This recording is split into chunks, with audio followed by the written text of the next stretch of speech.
Our sixth research presentation.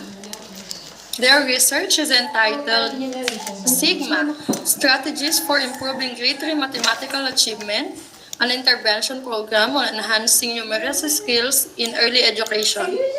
Our authors, Ma'am Sylvia Cagas, Ma'am Fritzica Martin, and Ma'am Marilyn Crenshaw. Mache-check niyo, Ma'am Joy, kung nagalaw yung namin. Time starts po. Nakikita po yung presentation, ma'am? Yes po. Okay po. Kami siya pa-check na natin. Good day, esteemed panelists and co-researchers. We are pleased to present our study titled Strategies for Improving Grade 3 Mathematical Achievement, or Sigma. I am Fritzica Martin, and we are with my co-researchers, Ma'am Sylvia Cagas and Ma'am Marilyn Crenshaw, and we are educators from Isidro Cuadra Elementary School. This study aims to address mathematical proficiency among grade 3 learners through strategic interventions. Mathematics plays a vital role in foundational learning, yet many grade 3 students struggle with numeracy skills, particularly in fundamental operations. Recognizing this issue, we developed Sigma, an intervention program designed to enhance proficiency in a student-centered, engaging, and research-based manner. Our study emphasizes the significance of active learning strategies in improving mathematical competence. This study was guided by the following research questions. First, what is the current level of mathematical proficiency among grade 3 students? Second, how effective is the Sigma intervention in improving student performance in basic mathematical operations? What are the perceptions of teachers and learners regarding its implementation? And last, what aspects of the program do students find most engaging and beneficial? The Sigma intervention comprises 3 key components. First is the Math Relay. It is an outdoor, team-based games reinforcing arithmetic operations. Flashcard Frenzy is the second one. It is an interactive drills for improving computation speed and accuracy. And last is the problem-solving worksheets, wherein guided practice focus on applying mathematical concepts. These activities promote active learning and foster collaboration among students. Our study follows both quantitative and qualitative research design involving grade 3 learners, teachers, and parents as primary participants. The data collection methods used were, for the first question, pre-test and post-test assessments to measure students' proficiency before and after the intervention, and descriptive statistics analyze pre-test and post-test scores. Second, observations of student engagement and problem-solving strategies, and comparative analysis was used to assess improvement levels in performance. The third question, FGD, was used with teachers for deeper insights and improvements, and thematic analysis to identify common themes in qualitative feedback. And last, surveys and interviews with teachers and parents to gather feedback on program effectiveness. As for the key findings, our study showed a significant increase in positive impact in students' academic achievement and their understanding in 4 fundamental operations. Higher student engagement and motivation in math-related activities as seen in the class observations.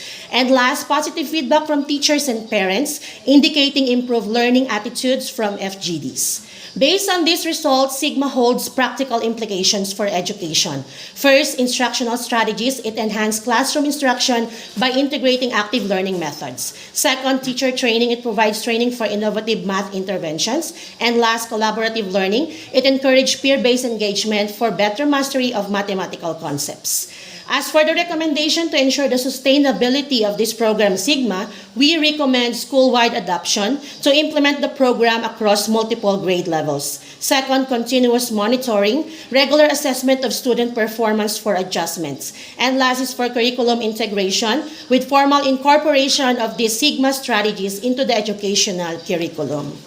In conclusion, this project Sigma is a promising intervention for enhancing grade 3 mathematical proficiency by integrating engaging, student-centered approaches. This program has the potential to significantly improve learning outcomes. With proper implementation and continuous assessment, this program Sigma can create lasting academic success for young learners. Once again, I am Teacher Fritzy together with Ma'am Sylvia and Ma'am Marilyn. Thank you, and we now welcome your questions and feedback. Thank you very much.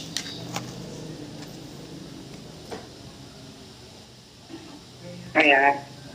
Hello po, ma'am. Narinig po ako. Opo, sir, pero medyo choppy lang po. Okay po, kasi po medyo may hina po ng signal. Anyway,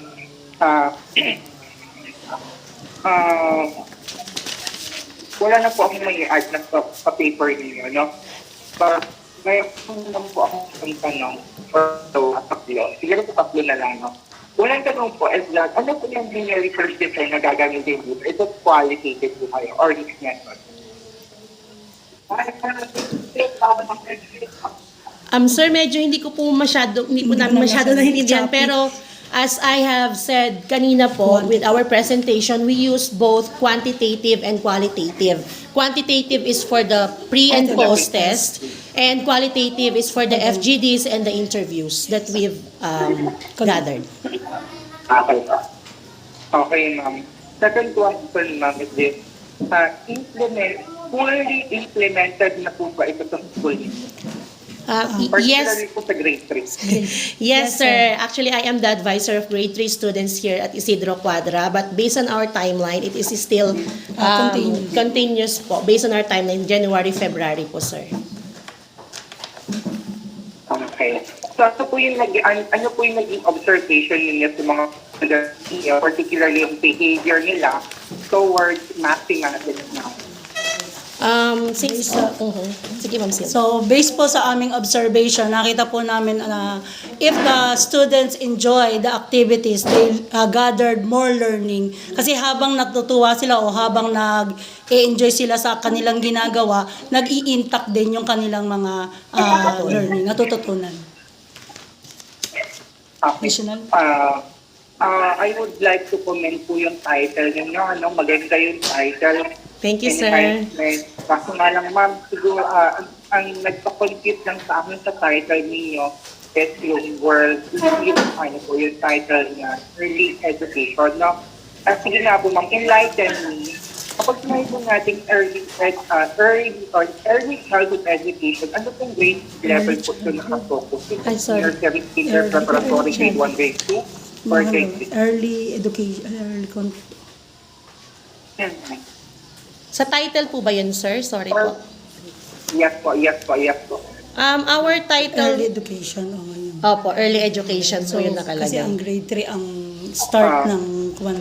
Po kasi meron po kasi kayong grade 3 po na nakalagay doon. So medyo na-compute lang po ako kasi nakalagay po kasi doon ay numeracy in early childhood education. So medyo confusing lang po yun. I suggest na lang po na focus na lang po siguro kayo doon yung proposed intervention. Alisin nyo na lang po yung early childhood education. Okay po, sir. Thank you very Noted. much, sir.